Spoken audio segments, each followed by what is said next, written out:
اللہ الرحمن الرحیم الحمد للہ رب العالمین وصلی اللہ علی محمد وآلہ الطاہرین ولعنۃ اللہ علی اعدائہم اجمعین الی قیام یوم الدین۔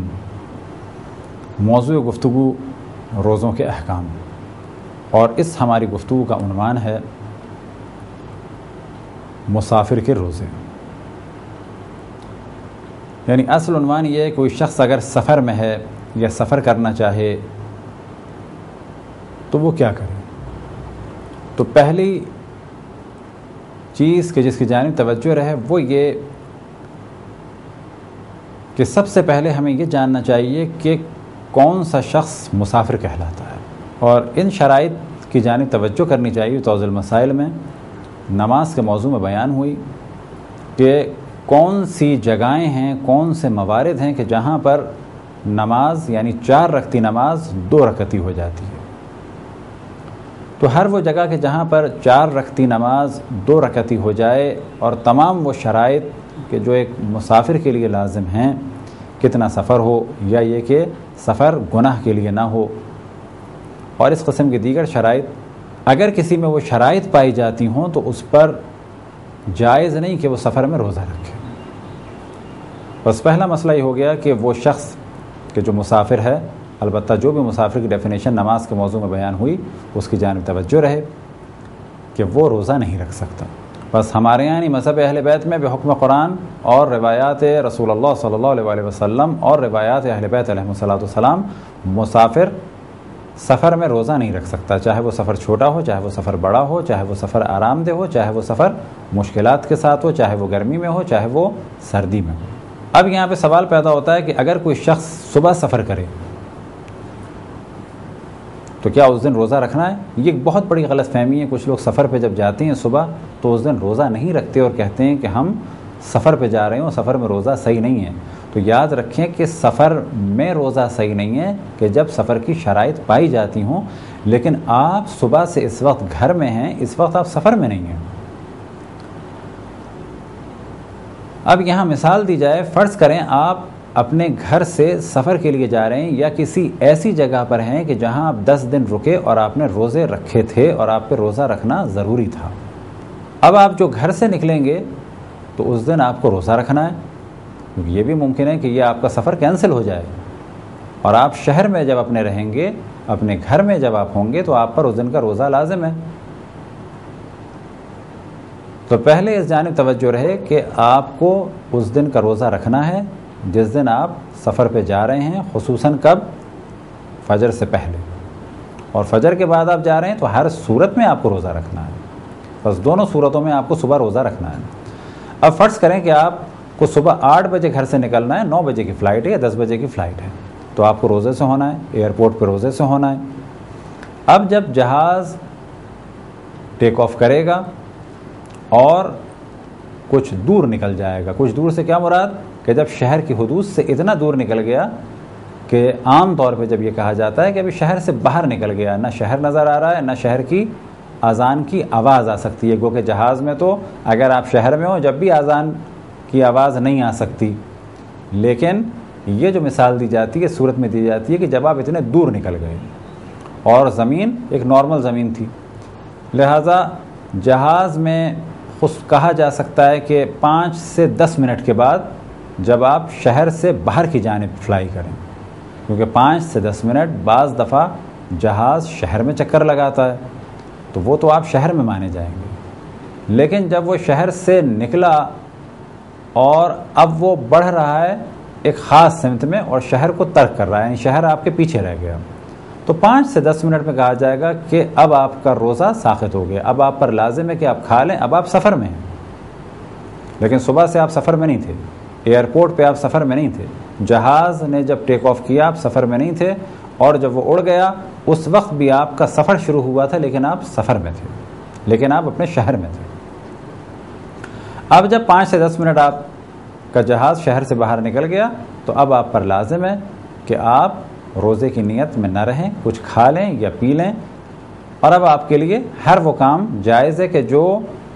روزہ دار کے لیے جائز نہیں تھا، البتہ وہ کام کہ جو عام حالات میں جائز ہو، جیسے کھانا یا پینا۔ اب اگر دوسری مثال پیش کی جائے، کسی شخص کو معلوم ہے کہ میں آج ظہر کے بعد سفر کروں گا تو اس پہ لازم ہے کہ روزہ رکھے اور اس روزے کو مکمل کرے، جہاز میں ہو یا ٹرین میں ہو۔ اب اگر وہ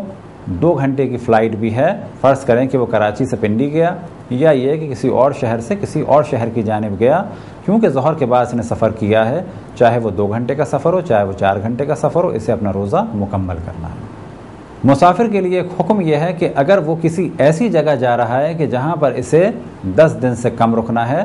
تو چاہے وہ کتنی ہی آرام دہ جگہ کیوں نہ ہو یہ روزہ نہیں رکھ سکتا، لیکن اگر اسے 10 دن یا 10 دن سے زیادہ اگر رکنا ہے تو اس پر لازم ہے کہ یہ روزہ رکھے۔ پھر جب یہ وہاں سے چلے گا، اگر 10 دن کے بعد چلا ہے تو یہ روزہ رکھ کے چلے گا، اگر صبح چلا ہے، ظہر کے بعد چلا ہے تو روزہ رکھ کے چلے گا، ظہر سے پہلے چلا ہے تو وہی مسئلہ کہ جب شہر کی حدود سے باہر نکل جائے گا جسے کہا جاتا ہے حد ترخص، تو اس کے بعد اس کا روزہ ختم ہو جائے گا۔ لیکن ظہر کے بعد اگر چلا ہے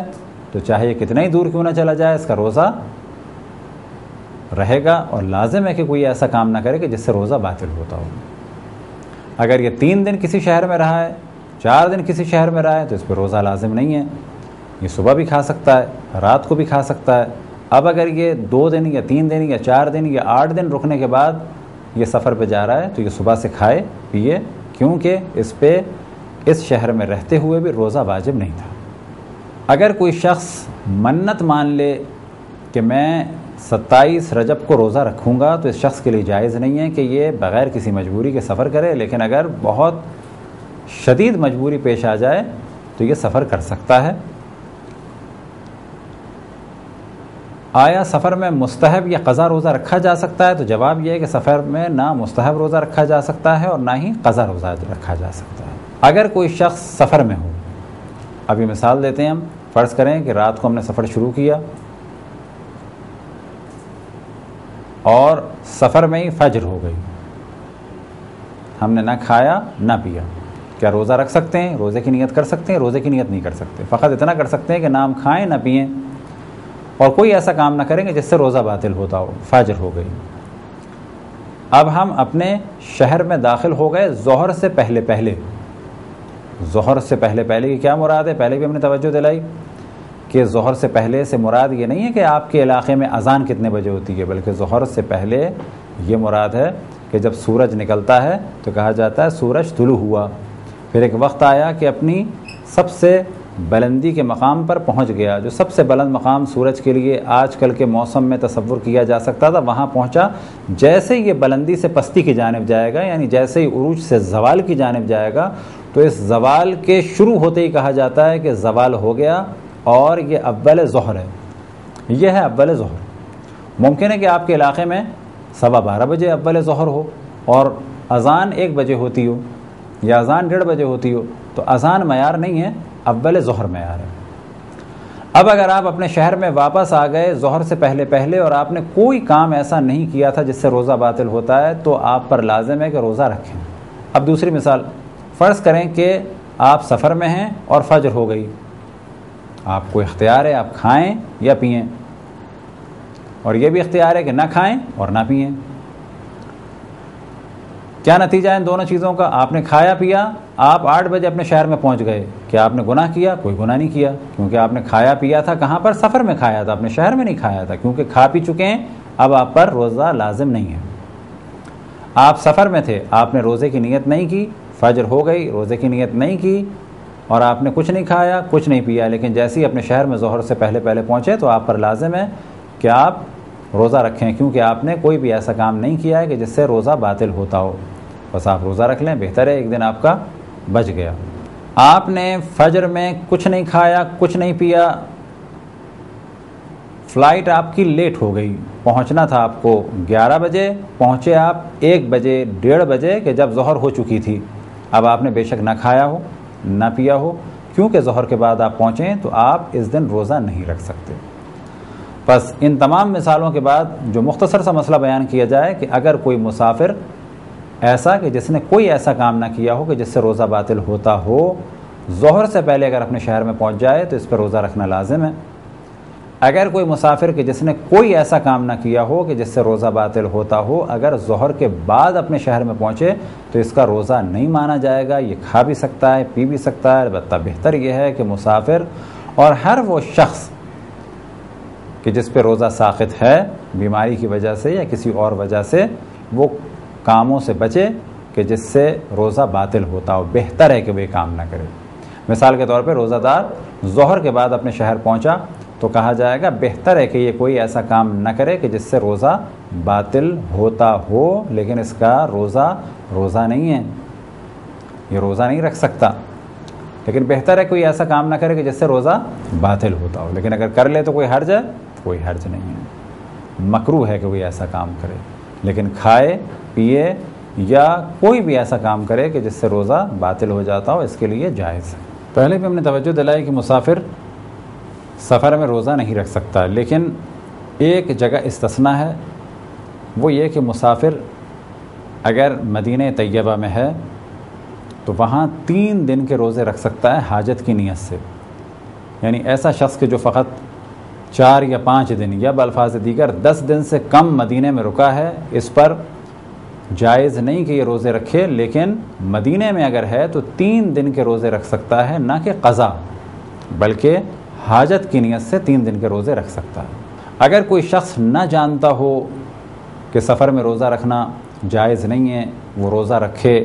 اور ظہر میں پتہ چل جائے تو اس کا روزہ باطل ہے، لیکن ظہر کے بعد پتہ چلے یا کئی دن کے روزے رکھ چکا ہو اور پھر مغرب کے بعد پتہ چلے تو اس کے سارے روزے صحیح ہیں. لیکن وہ شخص کہ جو بھول چکا ہو کہ سفر میں روزہ رکھنا حرام ہے، یا یہ بھول گیا ہو اور ذہن میں نہ ہو کہ میں مسافر ہوں، تو ایسے شخص کا روزہ چاہے اسے دن میں یاد آئے اور چاہے مغرب کے بعد یاد آئے، ان دونوں صورتوں میں اس کے روزے باطل ہیں. اب ایک دو مسئلے بیان و گفتگو ختم کیا جائے. آیا کوئی شخص روزوں سے بچنے کے لیے سفر کر سکتا ہے؟ تو جواب یہ ہے کہ سفر کر سکتا ہے، لیکن یہ کام مکروہ ہے، اور مکروہ کے معنی یہ ہے کہ نہ کرے تو بہتر ہے. اگر کوئی شخص منت مان لے کہ میں 27 رجب کو روزہ رکھوں گا، تو ہم نے توجہ دلائی کہ ایسی صورت میں اس کے لیے جائز نہیں کہ سفر کرے جب تک کہ مجبوری نہ ہو، لیکن اس کا پھر روزہ نہیں ہوگا. فرض کریں کہ اس نے 27 کے روزے کی منت مانی کہ اپنے شہر میں روزہ رکھوں گا، اسی دن اسے خبر آ گئی کہ اس کے کسی عزیز کا انتقال ہو گیا، اس کا پہنچنا ضروری ہے، اور یہ 26 کو چلا گیا، تو اب نہ یہ وہاں روزہ رکھ سکتا ہے اور نہ یہ اپنے شہر میں رکھ سکتا ہے، کیونکہ اس کے لیے جانا ضروری تھا اگر ضروری ہو. لیکن اگر کوئی شخص منت مان لے کہ میں 27 رجب کا روزہ رکھوں گا چاہے گھر میں ہوں چاہے سفر میں ہوں، اس شرط کے ساتھ اگر منت مانے تو یہ روزہ رکھ سکتا ہے. یہ تھے مختصر سے مسائل مسافر کے روزوں کے بارے میں. خداوند تبارک و تعالیٰ سے دعا ہے کہ بحق محمد و آل محمد ہمیں اپنے رسول اپنی حجتوں خصوصاً امام زمان علیہ السلام کی معرفت اور اطاعت کی توفیق عطا فرمائے. وصلی اللہ علی محمد و آلہ الطاہرین.